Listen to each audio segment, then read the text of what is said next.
ಗುಂಡ್ಲುಪೇಟೆ ತಾಲೂಕಿನ ಜನತೆಗೆ ನಮಸ್ಕಾರ. ತಲೆಸೇಮಿಯ ಕಾಯಿಲೆ ಇಂದ ಜೀವನ್ಮರಣ ಹೋರಾಟದಲ್ಲಿರುವ ಮುದ್ದಾದ ಮಗು ಆದ್ಯ. ಜೀವ ಉಳಿಸಿಕೊಡಿ ಎಂದು ಆರ್ಥಿಕ ನೆರವಿಗಾಗಿ ಅಂಗಲಾಚಿದ ದಂಪತಿಗಳು ಚಾಮರಾಜನಗರದ ಅಂಕನಶೆಟ್ಟಿಪುರದ ಮಹದೇವಸ್ವಾಮಿ ರಾಜೇಶ್ವರಿ ದಂಪತಿಯ 9 ವರ್ಷದ ಹೆಣ್ಣು ಮಗು ಆದ್ಯ. ತಲೆಸೇಮಿಯಾ ಎಂಬ ರಕ್ತ ಕ್ರಮೇಣ ಕಡಿಮೆಯಾಗುವ ಕಾಯಿಲೆ. ಪ್ರತಿ 3 ವಾರಗಳಿಗೊಮ್ಮೆ ರಕ್ತ ಕೊಡಲೇಬೇಕು. ಮಗು ಸಮಸ್ಯೆ ಗುಣವಾಗಲು ಬೋನ್ ಮ್ಯಾರೋ ಟ್ರಾನ್ಸ್ಪ್ಲಾಂಟೇಷನ್ ಆಗಬೇಕಿದೆ.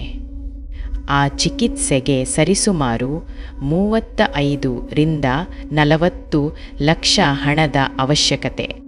ಮಗಳ ಚಿಕಿತ್ಸೆಗೆ ಹಣ ಹೊಂದಿಸಲಾಗದೆ ಆರ್ಥಿಕ ನೆರವು ನೀಡಿ ಎಂದು ಸಾರ್ವಜನಿಕರ ಮೊರೆ ಹೋದ ದಂಪತಿ ಸಾರ್ವಜನಿಕರು ತಮ್ಮ ಕೈಲಾದ ಹಣವನ್ನು ನೀಡಿ ಈ ಮಗುವಿನ ಜೀವಕ್ಕೆ ಸಹಾಯ ಮಾಡಿ ಸ್ಕ್ರೀನ್ ಮೇಲೆ ಕಾಣುತ್ತಿರುವ ಮಹದೇವಸ್ವಾಮಿ ರವರ ಬ್ಯಾಂಕ್ ಡೀಟೇಲ್ಸ್ಗೆ QR ಕೋಡ್ ಮೊಬೈಲ್ ನಂಬರ್ಗೆ ಸಹಾಯ ಮಾಡಿ ಎಂದು ಈ ಮೂಲಕ ಕೇಳಿಕೊಳ್ಳುತ್ತೇವೆ.